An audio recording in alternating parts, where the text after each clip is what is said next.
Assalamualaikum warahmatullahi wabarakatuh. Alhamdulillahi rabbil alamin. Allahumma salli ala Muhammadin wa ala alihi wa ashabi ajmain.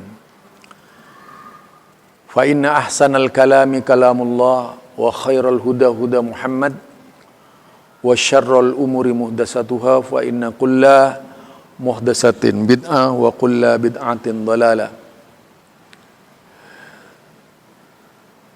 Kembali bersama saya Zulkarnain El Maduri.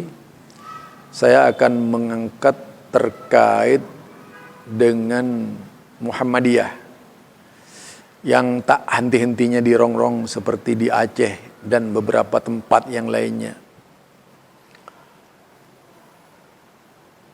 Ada tuduhan karena Muhammadiyah tidak bermazhab Syafi'i. Ini akibat dari yaitu pola-pola pikir yang dikembangkan oleh lingkungan di mana Muhammadiyah bermasalah. Di samping juga kurang perhatiannya warga Muhammadiyah terhadap masalah keagamaan. Ada yang terlalu sibuk mengurus pendidikan walaupun itu juga program Muhammadiyah dengan melupakan tabligh, pencerahan-pencerahan yang bisa membuat mereka lebih jauh memahami gerakan dakwah Muhammadiyah itu. Itu yang kita cermati dari kasus-kasus yang menimpa Muhammadiyah ya, belakangan ini. Karena kalau berbicara Muhammadiyah sejak zaman Kiai Haji Ahmad Dahlan, itu memang tidak bisa dilepaskan dari rongrongan. Jika membaca sejarah Muhammadiyah, walaupun ada orang yang berusaha berdusta atas nama Muhammadiyah ini. Jadi walaupun ada orang yang berdusta atas nama Muhammadiyah. Itu. Ya karena banyak tokoh-tokoh di luar Muhammadiyah yang beraksi untuk merebut Muhammadiyah dengan cara-cara fitnah. Ya contohnya bikin sejarah palsu tentang Muhammadiyah misalnya. Sebagaimana yang disinyalir, diceritakan oleh Idrus Ramli, kemudian sejarah palsu tentang buku Kiai Haji Ahmad Dahlan, buku fikih Kiai Haji Ahmad Dahlan yang digembar-gemborkan oleh Kiai Haji Mustamar itu. Ada lagi satunya siapa itu yang sok tahu tentang sejarah Muhammadiyah dengan mengambil cerita dari Pasar Kliwon yang sebenarnya tidak ada orang di Pasar Kliwon itu siapa gitu. Itulah macam-macam usaha dalam rangka merobohkan dakwah Muhammadiyah di Indonesia. Sebenarnya ya bukan baru kalau kita perhatikan usaha-usaha untuk merobohkan Muhammadiyah. Ada juga itu namanya petuah kiai ya misalnya. Itu kan cerita tentang Pak Haidar Nasir. Kemudian dia memotong video Pak Haidar Nasir gitu. Kemudian apa? Tidak berani menjelaskan tentang Ibnu Taimiyah yang sebenarnya. Karena memang ini cuma pengulas, mencari keuntungan dari berita-berita yang beredar tanpa analisis yang tajam dan tidak mau bertanya kepada mereka yang memang ahli dalam sejarah Muhammadiyah itu. Jadi contohnya ya seperti tadi, Muhammadiyah digambarkan sebagai pengikut Wahabi, itu bukan baru. Nah, kalau ingin lebih jauh mengenal sejarah Muhammadiyah ini, bacalah Buya Hamka, itu jelas sekali. Bagaimana Buya Hamka menjelaskan ada 3 organisasi di Indonesia yang digolongkan Wahabi misalnya. 3 organisasi di Indonesia yang digolongkan Wahabi itu diantaranya adalah yaitu tadi Muhammadiyah Persis yang didirikan oleh Ustadz Ahsan dan Al-Irsyad yaitu Syekh Surqati. Walaupun masih banyak yang lainnya, tapi yang notabene disebut Wahabi ya ketiga-tiganya ini. Itu sebelum muncul desas-desus Salafi. Saya masih sangat ingat dengan peristiwa di Madura. Itu orang Madura sekitar tahun yaitu 80-an 70-an sudah gembar-gembor Wahabi, dan yang disebut Wahabi itu Muhammadiyah gitu. Jadi yang disebut Wahabi itu Muhammadiyah itu di Madura. Oh, itu dasar Wahabi. Pada waktu itu saya tidak tahu apa itu Wahabi. Setelah saya tahu apa itu Wahabi, akhirnya saya memberikan pencerahan. Oh, ternyata begini Wahabi. Yaitu suatu yang diakui oleh tokoh-tokoh di Muhammadiyah ketika itu, sekelas yaitu siapa? Kiai Haji Mas Mansur, sekelas Kiai Haji Jarnawi Hadikusuma, kemudian Ki Bagus Hadikusumo. Itu. Wahabi yang di mata mereka itu sangat positif, jadi positif sekali. Pola pemikiran Wahabi ini sebenarnya di Muhammadiyah itu memang hampir tidak ada perbedaan. Kalau soal masalah furu' sih ada. Tapi kalau dalam prinsip agama tidak ada perbedaan. Walaupun dulu itu ada yang mengatakan 10 perbedaan antara Muhammadiyah dan Salafi gitu. Sebenarnya bukan perbedaan. Nanti kalau mau diangkat 100 perbedaan antara Imam Syafi'i dengan Imam Ahmad bin Hambal, perbedaan Imam Syafi'i dengan Imam Malik, perbedaan Imam Syafi'i dengan Imam Abu Hanifah, nah, kemudian perbedaan Imam Abu Hanifah dengan Imam Syafi'i, perbedaan Imam Abu Hanifah dengan Imam Malik, perbedaan Imam Abu Hanifah dengan Imam Ahmad. Kacau kalau agama dibegitukan. Perbedaan Imam Malik dengan Imam Abu Hanifah, perbedaan Imam Malik dengan Imam Syafi'i, perbedaan Imam Malik dengan Imam Ahmad bin Hambal. Nah, kemudian bikin lagi satunya, perbedaan Imam Ahmad bin Hambal dengan Imam Abu Hanifah, perbedaan Imam Ahmad bin Hambal dengan Imam Malik, perbedaan Imam Ahmad bin Hambal dengan Imam Syafi'i. Kacau ya. Kalau sudah begitu kacau itu.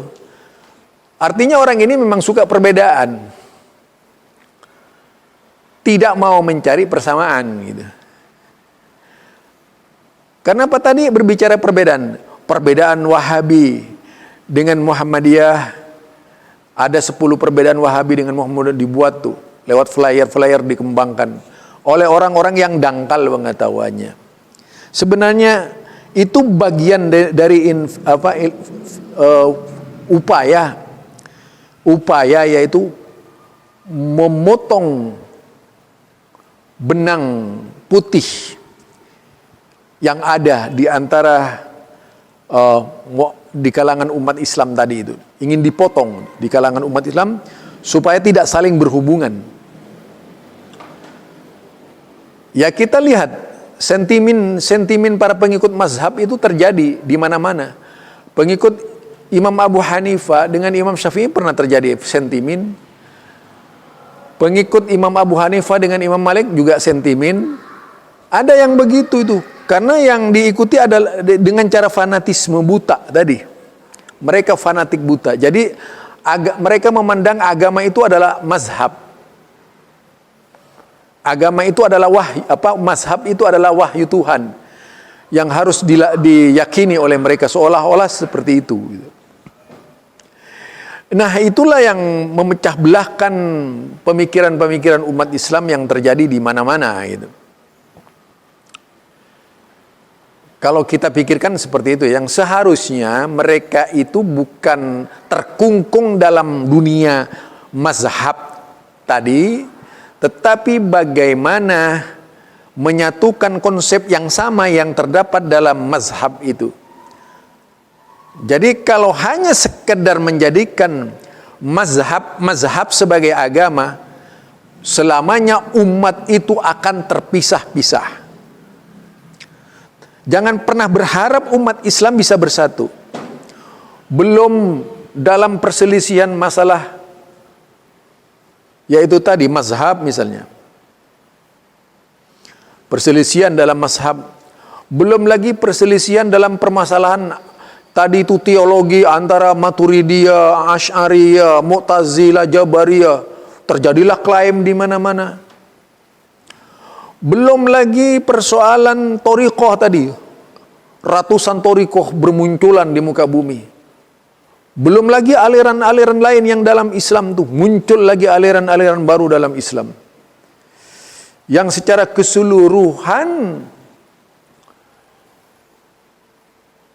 tersandarkan kepada mazhab. Bagaimana itu? Mereka secara keseluruhan menyandarkan seolah-olah itu adalah mazhab, agama. Kemudian dibagi, berbeda imam-imam mazhab fiqh dengan imam-imam mazhab yaitu teologi. Beda teologi dengan thariqah. Wah udah, akhirnya terjadi perbedaan lagi. Makin kacaulah Islam tuh. Benarlah sehingga ada seorang penulis dahulu kala itu, Ahmad Wahab, bagaimana menulis sebuah buku pergolakan pemikiran dalam Islam. Karena terjadinya sengketa pemikiran yang tidak pernah henti-hentinya di dalam Islam. Bukannya mau bersatu mencari nilai kebenaran berdasarkan sunnah Nabi tadi, tetapi mereka tenggelam dalam konsep-konsep buatan mereka sendiri di dalam beragama itu. Jadi biang kekacauan yang terjadi di dalam Islam ini karena tidak bertemu, silatul fikri mereka itu tidak ada itu. Jadi mereka tidak punya silatul fikri.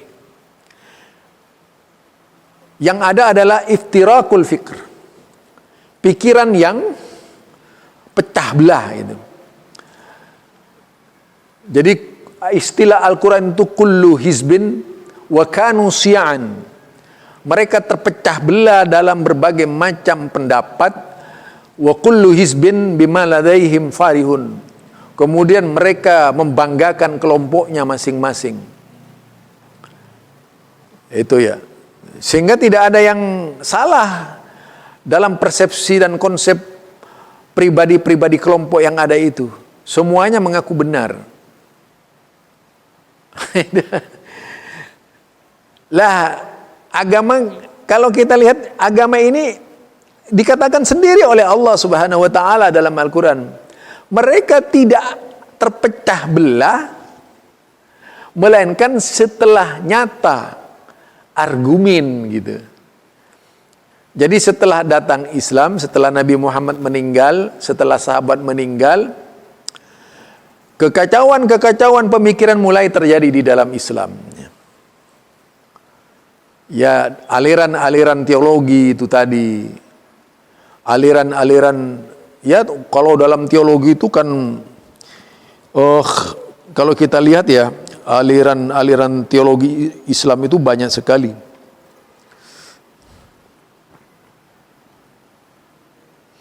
Aliran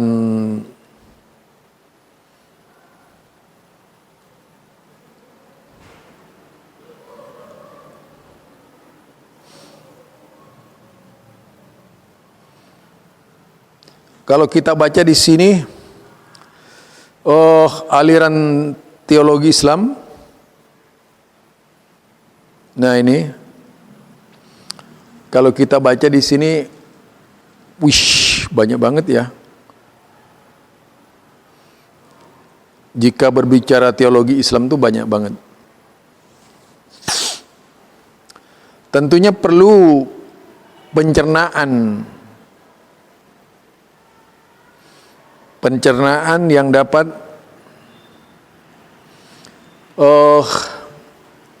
dipahami oleh kita.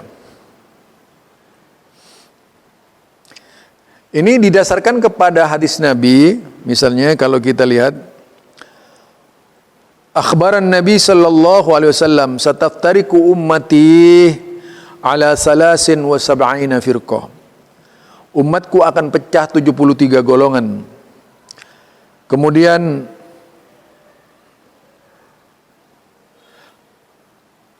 firqatun najiyah, an-najiyah minha wahidatun wal baqun halaka. Dikatakan bahwa umatku akan terpecah menjadi 73 golongan. Yang selamat hanya satu, lainnya binasa. Beliau ditanya, siapa yang selamat itu? Beliau menjawab, yaitu An-Najiyah. An-Najiyah. Kila, waman Najiyah, siapa An-Najiyah itu? Qala ahlus sunnati wal jamaah. Qila, waman ahlus sunnati wal jamaah? Qala ma'ana alaihi wa ashabi. Lah, itu riwayat dari Imam Turmidi ya, berkaitan dengan Ahlus Sunnati wal Jamaah. Jika di awalnya kita lihat tuh ada aliran, yaitu kalau kita lihat adanya sejarah pertumbuhan teologi dalam Islam, misalnya ada aliran Khawarij, ada aliran Syiah, ada aliran Qadariyah, Jabariyah, aliran Mu'tazilah, kemudian yang terakhir itu aliran Ahlus Sunnati wal Jamaah. Intinya aliran. Walaupun mengapa dikatakan aliran? Aliran Ahlus Sunnati wal Jamaah ini yang banyak diklaim. Walaupun Khawarij saja itu mengaku Ahlus Sunnati wal Jamaah. Walaupun Syiah saja mengaku Ahlus Sunnati wal Jamaah. Jadi tidak ada yang tidak ngaku Ahlus Sunnati wal Jamaah. Sulit membedakan. Dalam perkembangan teologi yang banyak dilakukan oleh pemikir-pemikir teologi ya, dengan mengandalkan akal, itu satu bukti Mu'tazilah paling klaim Ahli Sunnati wal Jamaah di Indonesia. Mereka berteriak-teriak Asy'ariyah, yang mereka berteriak-teriak Maturidiyah, itu sebenarnya Mu'tazilah mereka. Karena embrionya adalah Mu'tazilah. Dan mereka ini bukan al-wasatiyah. Mereka ngotot itu menyalahkan Allah, berfirman istiwa alal arsy itu. Dengan definisi, bahkan seolah-olah itu secara tidak langsung begini. Allah itu dituduh salah berfirman oleh mereka. Sehingga perlu ditakwil dengan otak mereka gitu. Itu yang terjadi ya. Selain kelompok-kelompok itu masih ada lagi kelompok-kelompok lainnya.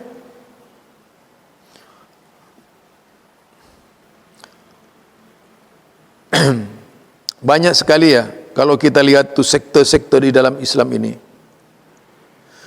Ada lagi itu di dalamnya itu sektor Isna Asriyah, Syiah itu Isna Asriyah, Imamiyah, Ismailiyah, aduh.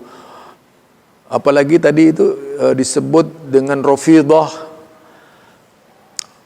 Artinya memang ini semuanya adalah produk dalam rangka memecah belah Islam, supaya tidak cinta Al-Quran, supaya tidak cinta Sunnah. Contohnya mereka yang ngaku aswaja, itu lebih berat pada perkataan tokoh-tokoh dibandingkan lebih berat kepada Quran dan As-Sunnah. Jadi kalau mereka ini lebih banyak membela perkataan tokoh-tokoh Islam dibandingkan membela Al-Quran dan As-Sunnah. Bahkan sebagai satu bukti lagi kerendahan cara berpikir mereka, mereka merasa terhina kalau tokoh-tokohnya dihina. Tapi mereka tidak merasa terhina kalau Islam dan Nabi Muhammad yang dihina. Itu yang terjadi di dalam Islam. Ya, kemarin buktinya ketika Saifuddin Ibrahim mengobrak-abrik Islam. Itu bisa dilihat bagaimana yaitu rasa memiliki agama itu seperti tidak ada di kalangan umat Islam. Nah, itu satu bukti ya. Itu bukti.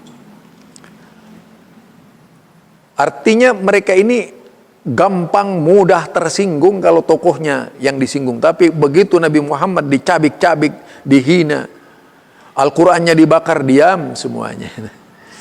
Itu barangkali ya. Jadi terlalu banyak lah kalau kita pahami dari gerakan-gerakan Islam yang ada di dunia ini, yang tentunya perlu kita pikirkan secara utuh, sehingga kita menemukan kebenaran. Itu barangkali dari saya, Zulkarnain El-Maduri.